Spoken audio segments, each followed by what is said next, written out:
আমি বললাম যে নির্বাচন হবে না, তার কারণ হচ্ছে যে ইউনূস সরকারই চাইতেছে যে নির্বাচন না হোক, আর ইউনূস সরকারই চাইতেছে যে যদি বিএনপি জিততে জামাত না মানুক, জামাত জিতলে বিএনপি না মানুক, এগুলো ইউনূস গভর্নমেন্টই চাইতেছে।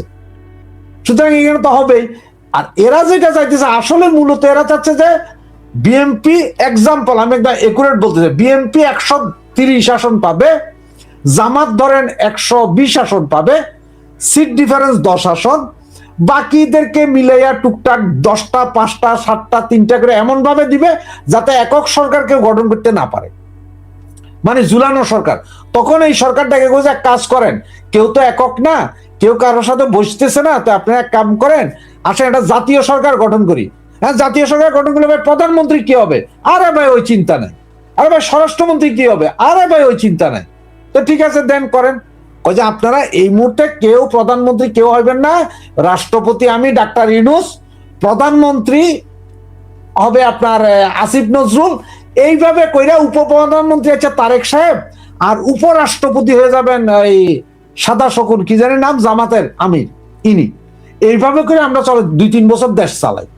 এইটা হচ্ছে তাদের মূল থিওরি, যে ঝুলাইয়া রাইখা ওনার কমিটি থাকবে, মন্ত্রী সবাই, হ্যাঁ আপনি প্রধানমন্ত্রী। যার কারণে দেখেন ওই যে কেন কি দরকার প্রধানমন্ত্রীর ক্ষমতা কমাইয়া রাষ্ট্রপতির ক্ষমতা নেওয়া। এটা হচ্ছে ডাক্তার ইউনূসের সেই থিওরি, যে আমি রাষ্ট্রপতি হব, এই উপরাষ্ট্রপতি হয়ে যাবেন আমাদের জামাত আমির, প্রধানমন্ত্রী হবেন আমাদেরই একজন তত্ত্বাবধায়কের এখান থেকে, উপ প্রধানমন্ত্রী হবেন তারেক জিয়া। এটি হচ্ছে থিওরি, যার কারণে সবাইরে বলতেছে দেখেন আপনি যদি না জিতেন ওই বেটা চুরি করে জিতবে। আবার ওরা যায় কইতে দেখেন এরা কইতেছে আপনার না হলে দেখেন যে ভোট কারচুপির কথা, কয় যে জামাতে কয় যে বিএনপি চেষ্টা করতেছে দখল নেওয়ার, আর বিএনপি কয় যে জামাতে চেষ্টা করতেছে দখল নেওয়া, ভোট কেন্দ্র দখল নেওয়া। তো একটা সুষ্ঠু নিরপেক্ষ নির্বাচনীতে বলে দিবেন আপনারা, কোথায় সেই লেভেল? কিছুক্ষণ আগে দেখলাম যে কোন এক জায়গায় জানি ওই সেনাবাহিনী নাকি গেছে সহিংসতা ঠেকাইতে, এইখানে দেখছি 200-300 পোলাপাইন দা বডি ক্ষমতা লইয়া সেনাবাহিনীর সামনে এরা নির্বাচনী মিছিল করে। সেনাবাহিনী কি করতেছে? এটা তো ঘটনা যে সেনাবাহিনী দেখলে তো থরথর করে কাঁপা উচিত। আপনারা দেখছেন কিনা জানি না, বাংলাদেশেও দেখা যায়। মদখোর দেখছেন, মদ খাইছে যে বেটা, মদ খায় পুরা টাল। আপনি যখন জিজ্ঞাসা কি ভাই কই যান, এই তুই কে রে, তুই আমার চিনো, মদ খেয়ে তো টাল হে, হে আপনারা চিনে না। যেই না এ রাস্তার মধ্যে কোনো কুত্তা দেখছে, দেখবেন যে হে পুরা স্বাভাবিক। পুলিশ দেখছে হে 90% স্বাভাবিক। মদখোররা তো ঠিক এই অবস্থা এখন আমরা রাজনীতিবিদেরাই সবাই। ভাই একজন বলছে 9, 10, 11, 12 তারিখ নির্বাচনে কি সহিংসতা ছড়িয়ে পড়তে পারে, লীগের অবস্থান কি হবে এই নির্বাচনে? রাশেদ ভাই আপনাকে জিজ্ঞেস করছে। নির্বাচনী সহিংসতা ছড়িয়ে পড়তে পারে, লীগের অবস্থান কি হবে এটা যখন জানতে চাইছেন বাইরে, আমি একটু বলি। লীগের অবস্থান হচ্ছে যে সারা বাংলাদেশের যত উঁচু উঁচু টাওয়ার আছে না, সব টাওয়ার থেকে বৈশা ওনারা গুলাইল নিয়ে বয়া থাকবে, বুঝছেন, যে গুলাইল দিয়া, কারণ বন্দুক টন্দুক তো নাই, গুলতি দিয়া মারবে। এই কথা আমারে না জিজ্ঞাস করে ভাইয়ারা, আপনারা আপনাদের নেতা 300 আসনের 300 এমপি জিজ্ঞেস করেন, আপনাদের ঢাকা, চট্টগ্রাম, রাজশাহী, খুলনা, বরিশাল এগুলোর মেয়রদেরকে জিজ্ঞেস করেন, এইখানের যারা কমিশনার আছে ওনাদের জিজ্ঞেস করেন, যেসব পাওয়ারফুল হেডামধারী নেতারা ছিলেন, যারা এখন কলকাতাতে বসে 5 স্টার হোটেলে চাউমিন খাচ্ছেন, থাইল্যান্ডে মেসেজ নিচ্ছেন, ইউএসএ তে বসে আছেন, লাইভে আসলে চেহারা দেখাচ্ছেন না বা লাইভে আসতে চাচ্ছেন না, একটা ফেসবুক পোস্ট দিতে পারছেন না, ভাই তাদেরকে জিজ্ঞেস করেন, তারাই বলতে পারবেন। কারণ শেখ হাসিনা, সজীব ওয়াজেদ জয় তো নির্বাচন বয়কটের কথা বলেছেন, আপনাদের আওয়ামী লীগ নেতারা তো কেউ আইসা এখনো ফেসে বলছেন না যে বয়কট করুন। তখন আমারে জিজ্ঞেস করে লাভ কি ভাই, আমি এতিমরে মাইরা আর কি করবেন আপনারা? আমি কথা বললেই মারেন। অনেকে কমেন্টস করেন যে আমরা কথা যারা বলি বিদেশে বসে লম্বা লম্বা কথা বলি, আপনাদের কাছে মনে হয় যে ভাই আমি একা বিদেশ আছি, আমার বাপ মা নাই, আমি এতিম, ঘর বাড়িও নাই, আপনাদের কাছে এটা মনে হয়। তো এখন আপনাদের আর কি কম, আওয়ামী লীগ কি করবে সেটা আওয়ামী লীগ জান। যেখানে আওয়ামী লীগের নেতারা এখন পর্যন্ত একজন মাননীয় সংসদ সদস্য, মাননীয় মেয়র মহোদয়, মাননীয় কমিশনার মহোদয়রা সরাসরি আইসা ছোট 30 সেকেন্ড একটা ভিডিও দিতে পারেননি যে আমার এলাকার জনসাধারণের কাছে অনুরোধ, আপনারা ভোট বর্জন করুন, ভোট বয়কট করুন, এইটাই বলতারেন না। বলতেছে কারা? তৃণমূলের কিছু কর্মী আছে, এই কর্মীগুলোর এদের অবস্থা কি জানেন? ছাগলের 3 নম্বর বাচ্চা। মানে জি, রাশেদ হায়দার ভাই চমৎকার। এই অর্থাৎ আপনি বুঝাতে চাচ্ছেন যে ওই এমপিদের যারা ছিল 300 আসনে, যাদের কথা বলছেন, তাদের সাহসে বুক কাঁপে, মানে সাহসে বুক কাঁপে, ভাই, ভয়ে বুক কাঁপে, মাসুদ ভাই, ওদের আপনি বাড়ির আমার ইট খুলে 2 নিয়ে মিনিট, যায় কিনা সেই ভয়ে। আপনি হ্যাঁ, যদি হতে পারে, আমাকে, এমনও হতে পারে যে তাদের বাড়ি টাড়ি আছে, ওগুলার ইট টিট না না, আপনি যদি নিয়ে আমাকে যায় কিনা 2 মিনিট একটু মেশিন সময় দেন, যদি আপনার সময় দিতে ইচ্ছুক হন, 2 মিনিট দিলাম, আমি কিছু দিলাম, কথা একটু দিলাম, বলি। 2 মিনিট সময় দিলাম আপনি। আমাদের যারা দেখছেন তাদেরকে একটু 2টা কথা বলি। দেখেন, আমি কারো নাম নিচ্ছি না, কারো নাম নিব না। আওয়ামী লীগের ভাতৃপ্রতিম সংগঠন আছে 8টা। আওয়ামী লীগ তো আছেই, যুবলীগ, ছাত্রলীগ, শ্রমিক লীগ, কৃষক লীগ, মহিলা আওয়ামী লীগ, স্বেচ্ছাসেবক লীগ। এই যে এদের সমস্ত নেতারা, এরা সব জিন্দা। 2-4 জন জেলে আছেন, সভাপতি জাতের 2-4 জন জেলে আছেন, যা ঢাকা উত্তর দক্ষিণ। সেক্রেটারি জেলে আছেন, সভাপতি কানাডায়। আবার কোন কোন সভাপতি সেক্রেটারি তো হাওয়া হাওয়া ও হাওয়া খুশবু লুটাতে, মানে এদের পাওয়া যাইতেছে না। স্বেচ্ছাসেবক লীগের কেন্দ্রীয় 2 জনই থাইল্যান্ডে আছে। এরপরে আপনার যে সাচিব ছিল, সাচিব যাদের কথা বারবার শুনতাম আমরা, চুপ, কুলু পাটছে। অ্যাডভোকেট, উকিলরা আছে না, উকিলদের কি জানি এটা বলে, জানি আমি ভুলেও গেছি, ওই যে বারে যে নির্বাচন হয় কি বলে, এ বারের নির্বাচন নিয়ে তারা গোলাগুলি পর্যন্ত করছেন। কে পিপি হবেন, কে এপিপি হবেন, এইটার দৌড়তে লাগে থাকতেন। ওনারাও মুখে কুলুপ, কোনো কথা নাই।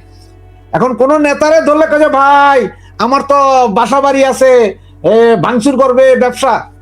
আপনাদের যেসব এমপি মন্ত্রী নেতা বানাইছেন, এরা এখন গ্যারান্টি দিচ্ছি, আমার কাছে প্রমাণ আছে যে এরা বিএনপি জামাতকে ডোনেশন দিচ্ছে। আপনার স্বেচ্ছাসেবক লীগের কেন্দ্রীয় কমিটির মেম্বার এ কে আসগর না কি জানি নাম, আমি চাইলে কেউ আমি সেটাও দিতে পারি। সে বর্তমানে ফেনী 5 আসনের কলম প্রতীকের এক প্রার্থীর নির্বাচনী প্রচারণা করছেন, মানে চালাইতেছেন। তো এই যখন আপনাদের আওয়ামী লীগের অবস্থা, বাইরে আমারে ডাক দেন কেন, আমার কথা জিজ্ঞেস করেন কেন? কারণ আমি বললে কি হবে? আমি বললে তো সব হবে না। আর আমি বা কিভাবে বলবো যে আওয়ামী লীগ কি করবে? এটা তো আমার দায় দায়িত্ব নাই। আওয়ামী লীগ কি করবে এটা তো আমার বলার কিছু না। আমরা কিছু বললে বলেন যে গুজব বলি, আমরা আপনাদের জন্য ভালো বললেও গুজব বলি। আমরা এই যে কথা বলি, সামনে সামনে কথা বলি।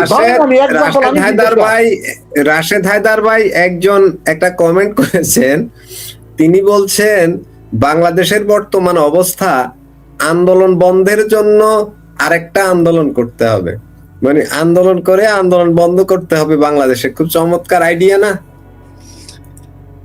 ওই যে ওনারা, ওই যে আপনারা কিছুক্ষণ আগে বললাম না যে আওয়ামী লীগের তৃণমূলের কর্মী যেসব ছেলেগুলো এখন জীবন বাজি রেখা ফেসবুকে পোস্ট করতেছে, ফেসবুকে এসে ভোট বর্জনের কথা বলতেছে, সুন্দর সুন্দর কার্ড বানায় নিজেদের ছবি দিতেছে, এদের অবস্থান হচ্ছে ছাগলের 3 নম্বর বাচ্চার অবস্থান। ওইটাই তো বললাম যে খাইয়া গেছে 2 গ্রুপ। এরা না পারতেছে ঘরে থাকতে, না পারতেছে শুইতে, না পারতেছে ঘুমাইতে, কোনো কিছু করতে পারতেছে না। এদের আশা হচ্ছে যে আওয়ামী লীগ কখন আসবে। তবে হ্যাঁ, আমি একটা জিনিস আমি এটা বলতে পারি যে আমিও আশা করি যে আওয়ামী লীগ আসা দরকার, কারণ রাজনীতি ভেকুয়াম আছে এখন। আওয়ামী লীগ আসুক, ক্ষমতায় না আসুক, আওয়ামী লীগ আসুক, দেশের পরিস্থিতি ভালো হোক। অত একটা দেশের সুস্থির পরিস্থিতির দরকার। দেশের সুস্থতার জন্য আওয়ামী লীগকে দরকার এখন। যে আওয়ামী লীগ, বিএনপি, জামাত সত্তাকের ব্যালেন্স থাকবে, কেউ কারো উপর অত্যাচার করতে পারবে না। এইটা প্রয়োজন, এইটা দরকার। সুতরাং আওয়ামী লীগ কি করবে সেটা আওয়ামী লীগ নেতাদেরকে জিজ্ঞেস করেন ভাই, সেটা আসলে আমাদের জিজ্ঞেস করে লাভ নাই। আমরা নেতাও না, বলতেও পারবো না। রাশেদ হায়দার ভাই একটা কথা বলেছেন যে আওয়ামী লীগ আসলে বাংলাদেশের রাজনীতি একটা ভেকুয়াম আছে, ব্যালেন্স নেই। এখানে আসলে আওয়ামী লীগের প্রয়োজন ছিল, তাহলে একটা ব্যালেন্স থাকতো, রাজনীতিতে শৃঙ্খলা ফিরে আসতো। রফিক ভাই, আপনার কি এমনটা মনে হয়? আমরা কিন্তু শেষ করব, যদি সংক্ষেপ করেন।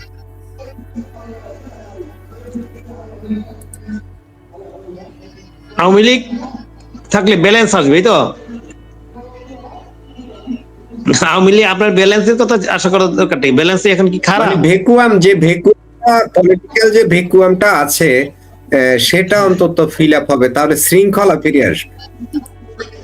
না, শুনেন, আওয়ামী লীগ আপনার 17 বছর দেশ চালাইছে, দেশ অনেক কিছু করে ফেলছে, বিক্রি করে ফেলছে, অনেক কিছু হয়েছে, এগুলি নিয়ে আর আওয়ামী লীগ আর আনার দরকার নাই। যেহেতু তারা এই দুই পক্ষই তো অভিযোগ করছে, তাই না? অভিযোগের কোনো সত্যতা ওরা দেখাইতে পারে নাই। আমি কালকে আমার এক বন্ধুর সাথে আমেরিকাতে কথা বললাম, যে সে জোরালো ভাবে সরকারের পক্ষে বলতেছে, বর্তমান সরকারের পক্ষে। তা আমি বললাম যে ভাই, আমরা তো এই দেশে আছি, আমরা দেখতেছি, তোমরা যদি ওখান থেকে বলো তাহলে তোর হবে না। আমরা কি বলছি, আমাদেরটা আমরা বুঝতেছি, তোমরা বলতেছো না খুব সুন্দর হয়েছে, এখন ডিজাস্টার, এখন খুবই ভালো পজিশনের দিকে যাচ্ছে। আমি তো বাস্তবতাটা তো আমরা দেখতেছি না, তোমরা আমেরিকাতে কিভাবে দেখো, তাই না? এখন শুনেন, এই দেশে আমি তো আজকে গ্রামে ছিলাম সারাদিনই, আমি বিভিন্ন আমি কেউ তো ইলেকশন আমি করি না। আমি এখানে দুইজনই প্রার্থী, জামাত এবং বিএনপি। আমি ঘুরে ঘুরে দেখলাম, আলোচনা করলাম বিভিন্ন জন, প্রায় ধরুন 50-60 জনের সাথে গতকাল রাত্রি থেকে আজকে সারাদিনে আমি মতামত নিলাম। এখন এই মতামতের মানে ভাষ্যর মতো একটা জিনিস আমি বলি, যে ওরাই বলতেছে যে দেখবেন আপনি এই ইলেকশনের পরে অন্য ঘটনা ঘটবে। আমি ওই অন্য ঘটনা বললাম যে এই কারণেই, ওই যে এই যে সহিংসতার ব্যাপারটা, এটা শুধু আপনার মিডিয়াতে, মানে ইলেকট্রনিক মিডিয়াতে আলোচনা হচ্ছে যে দেশে আপনার সহিংসতা হবে, সেগুলো তো প্রতিদিন হবে না, হবে তো একদিনে 2 দিনে হবে। এবং এটা ইলেকশনের আগে যদি হয় এক জিনিস হবে, আর ইলেকশনের পরে হবে আর এক ধরনের ঘটনা। এবং ইলেকশনের পরে যে হবে, এটার মধ্যে মানুষের মধ্যে একটা দৃঢ় বিশ্বাস জেগে গেছে। আপনি দেখেন, যেদিন ইলেকশন হবে, ইলেকশনের পরে, ইলেকশন পর্যন্ত সুন্দর করে আল্লাহর মধ্যে ভোট যদি হয়, ভোট কেন্দ্র থেকে মানুষ তখন থেকে দ্রুত গতিতে সরে যাবে। আগে যখন আমরা ভোট কেন্দ্র বসে থাকতাম 9টা, 10টা, 11টার সময়, এরপরে রেজাল্টের জন্য আমরা উপজেলা পজিশনে চলে যেতাম, রাতের 12টা, 1টার সময় রেজাল্ট নিয়ে আসতাম। এবার কিন্তু এরকম হবে না, মানুষের মধ্যে আতঙ্ক আছে। এই জিনিসটা আপনি বললাম। সুতরাং আওয়ামী লীগ যে আসবে, শুনেন, আওয়ামী লীগের যে ভোটাররা তো আমি চিনি, আমাদের এলাকায় যেহেতু আসি, আমি তো ঘুরে ঘুরে দেখলাম, তাদের 500টা গেলে আপনি অনলাইনে বলা যাবে না, বলতে পারবো না। আমি 500টা বাস্তবতা আমি অনলাইনে বলতে পারবো না, বক্তব্যটা কি জিনিস তাদের। এইখানে ভোটারের কথা বল, সাধারণ ভোটার, যারা গ্রামের কৃষক, শ্রমিকের, এই ধরনের, এটা অনলাইনে বলা যাবে না, কেউ বিশ্বাস করে। তাহলে আমাকে এখন যেহেতু দুইটা পক্ষ আছে, দুটো পক্ষে আমাকে গালাগালি করবে, কারণ একজনের পক্ষ তো আপনার চলে যাবে জিনিসগুলি। এই জন্য আমি আর এইগুলি বলবো না, বাস্তবতার খুব ভিন্ন। এবং আপনি এটা ধরে রাখতে পারেন যে এই যে আরো 2 পার্টি আছে না, এই ইলেকশনের পরে এই 2 পার্টিরই এই যে কোনো এক পার্টি যারা পরাজিত হবে, তারাই আওয়ামী লীগকে ডেকে নিয়ে আইসা ওই জয়ী পার্টির সাথে আন্দোলন করবে। কারণ হলো এখানে এখন 2 পার্টি খুবই আত্মবিশ্বাসী যে আমরা ক্ষমতায় যাব। এখন দেখবেন, এরা পাস করার পরে এরা এক পার্টিকে আর মানবে না, একটা কথাই বলবে যে কারচুপি হয়েছে, ব্যাপক কারচুপি হয়েছে, কোনো অবস্থায় মানবে না। কারণ এই 2টা পার্টি গত 70 বছরই ক্ষমতার বাইরে, এখন সবাই এই 2 পার্টি আশা করতেছে যে আমরা ক্ষমতায় যাব। সুতরাং যদি না যেতে পারে, তখনই তারা এই বিশৃঙ্খলার মধ্যে জড়ায় পড়বে। এটা আপনি ফিরায় রাখার করুন, আমি মনে করি না খুব সুযোগ আছে, কঠিন একটা প্রস্তাব। আওয়ামী লীগ অটোমেটিক আসবে, কারণ ওই যে পরাজিত প্রার্থীটা এমনি আওয়ামী লীগের ডেকে নিয়ে আসবে।